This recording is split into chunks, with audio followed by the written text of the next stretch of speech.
What's up, y'all?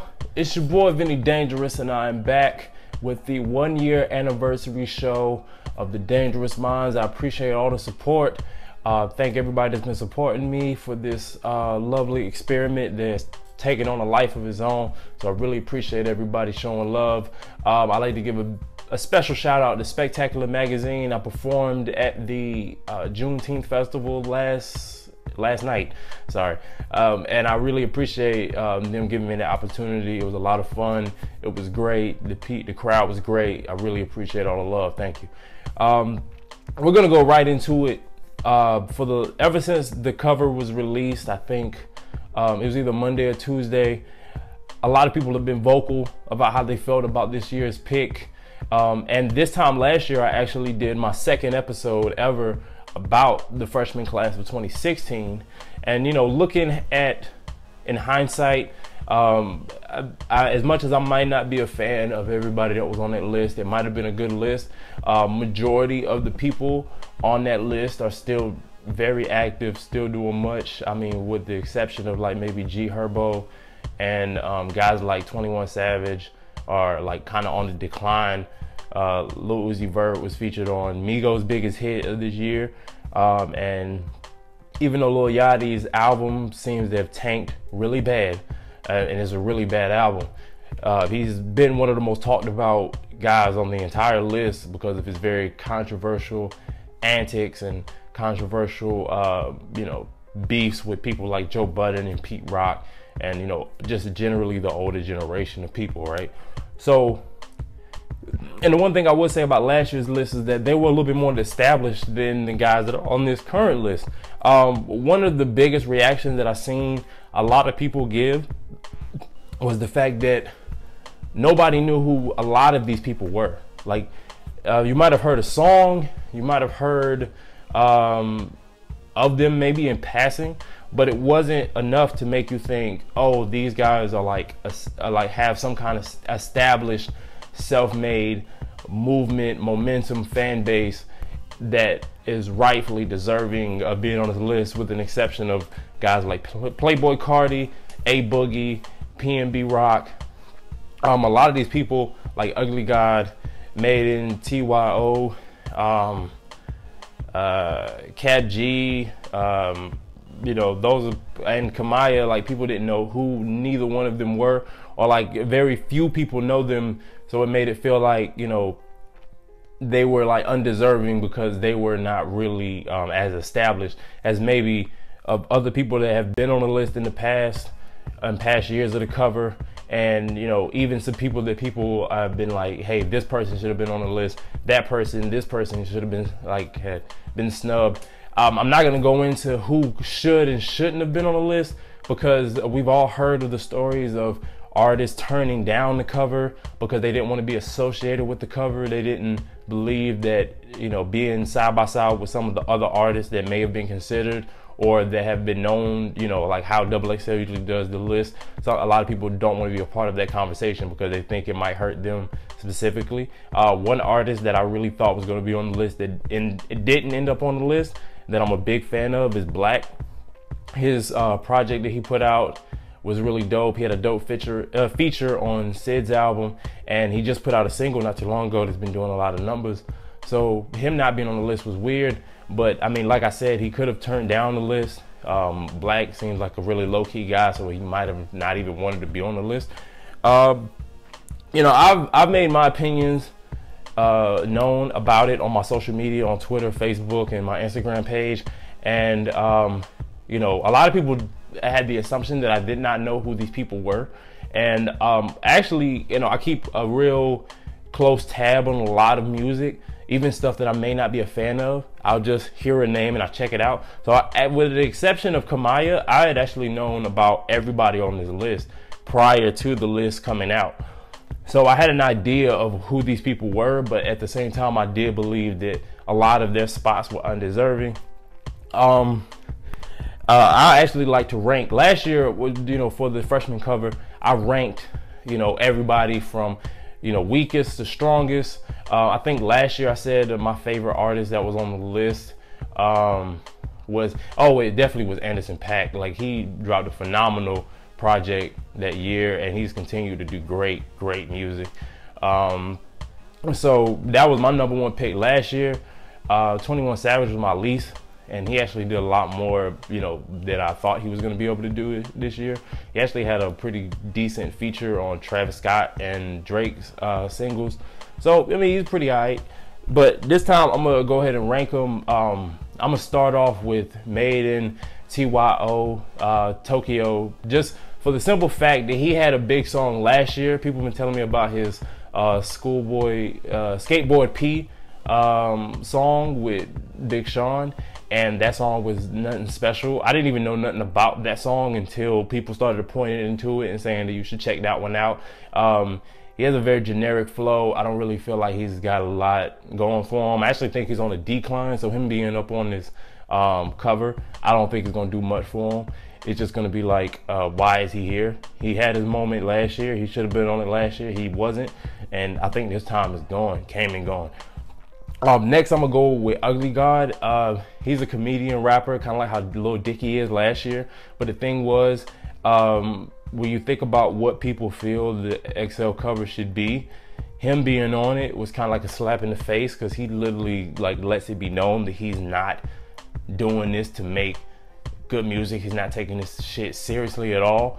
It's just something that he just kind of throws together. He got a song called Beat My Meat. Like, you know, that should explain to you exactly like where this guy's head is when it comes to music. So that, and just the fact that I'm really not, even when it's funny, like I'm not really a big fan of his stuff, and so I don't think he deserved his spot. 8 was Kamaya, because out of everybody, I think she is the least established person. Like, she's done a few features with YG, and I think it was like Lil Uzi Vert or whatever. Like, other than that, like, nobody knew who she was. Even people that I asked, like, I called some people, I talked to some people that are from the West Coast, that are currently living on the West Coast, that is real in tune with the music scene, and a lot of them barely knew who she was there. So who knows, like, she might come out and do some dope shit later, but right now I just think it was just way too early. 7 is A Boogie. Just not been impressed with the dude. He got a lot of hit songs. He's got a lot of momentum right now. He might have been like, him and Playboi Carti might have been like the most deserving, I guess, when you think about, you know, how the criteria usually is presented with XXL, because really nobody knows. But I mean, I think he is like the least original out of everybody. Even his biggest song, hold on, I got the notes right here. I don't even remember what it's called. My Shit. Like, the song, when I first heard it, it almost sounded like, what's that chick name? It's somebody that is kind of came and going from her freshman cover. I'll put a little thing up there to say who it is. But yeah, it sounded like her song. A lot of his songs sound like other people's songs. It's nothing really special, and I really don't see this dude staying long. I think he's basically good for right now, but he's gonna be replaced by somebody that takes the exact same style at some point. Next, I got Cat G, for the same exact reasons, and I actually think he's the least original, but because I think he's put in a lot more work than almost everybody else on this list, with the exception of a few. Only reason why I ranked him a little higher, but like I said, you know, just like with A Boogie, he's not original, he's nothing special. When I hear him on songs, I think of other people before I think of him. He just got to develop his own sound for anybody to really, you know, rock with him. I mean, for me to rock with him. I'm not gonna say for anybody else, but for me personally. Number 5, sorry. Playboi Carti. I say he has his own more style, like his own style, more than the other people that I mentioned. But I don't see nothing special about the dude. When I hear him, I think of other people too. I just think he, you know, does it in a different way at times. But then a lot of times he sounds like guys that are trendy right now.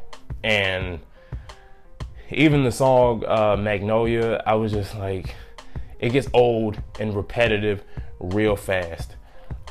Next, I got XXX. The only reason why I ranked him higher is because you know, you can't deny the guy has been like a talking point for a long time now, and his music, it just has kind of like a grimy hype feel to it that I can kind of fuck with at times, but overall, like I don't like to do it either. And then, you know, plus you beat on women, you already bad in my book, so I probably won't even be a fan of this dude anyway.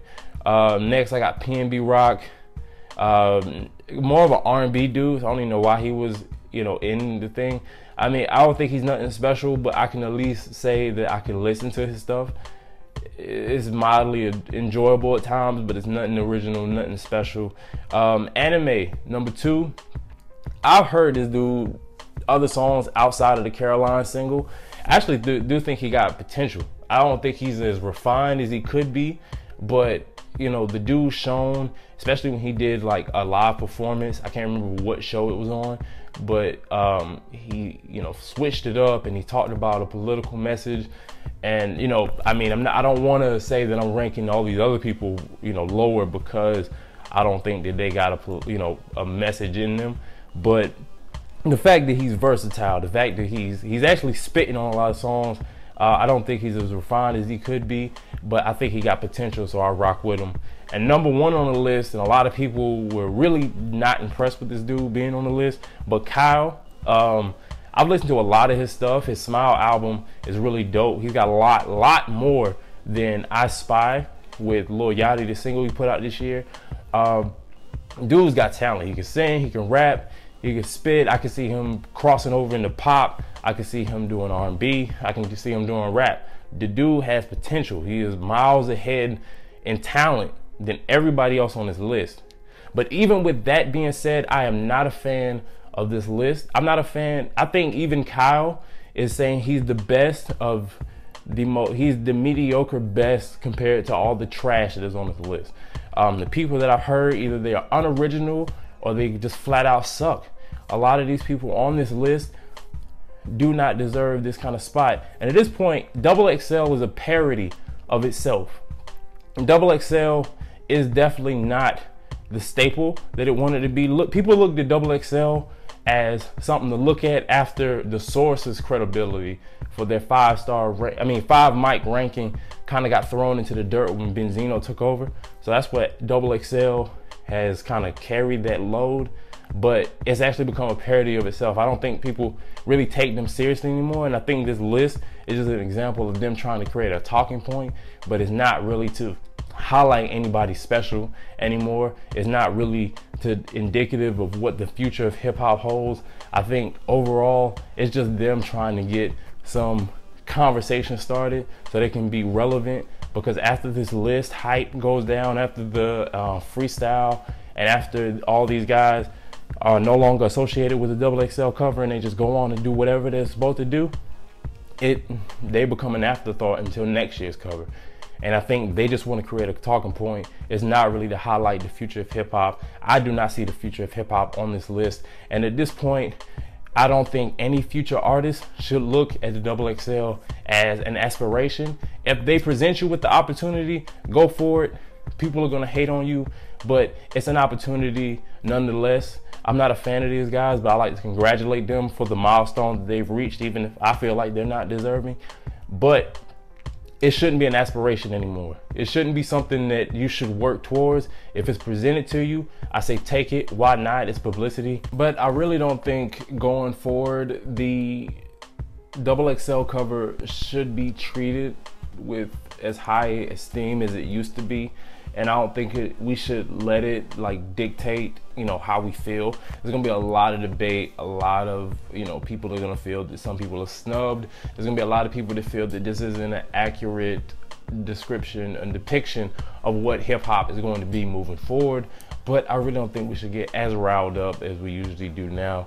Like I said, there's gonna be another cover next year. It's gonna be more conversation about it. And there's gonna be another episode of the Dangerous Minds show that is going to discuss all of this when it happens. Hopefully in a year's time. I'm gonna keep the show going. Don't worry about it. But I appreciate everybody tuning in. I appreciate all the love and support that have gotten me to this point, the 1-year anniversary show. I'd like to give a special shout out to everybody that has come out to support me and my family in this rough time, losing my brother a few weeks ago. It's been tough, but we're just gonna try to move forward and keep my brother's memory alive. Thank you, and I'll see you next week for another episode of Dangerous Minds. Follow me, for the page at Dangerous Minds Podcast on IG. I'll also be starting a Facebook page for the podcast soon, and the Patreon site, which was under production, but in the events of the tragedy, it kind of stalled a lot of stuff. But we'll be back working on that and getting that up soon. I want to do it to where I'll have exclusive videos for the people that become patrons of the Patreon site. So just be on the lookout for that. Always join the email list and stay tuned. Appreciate the love. Thank you. See you next time.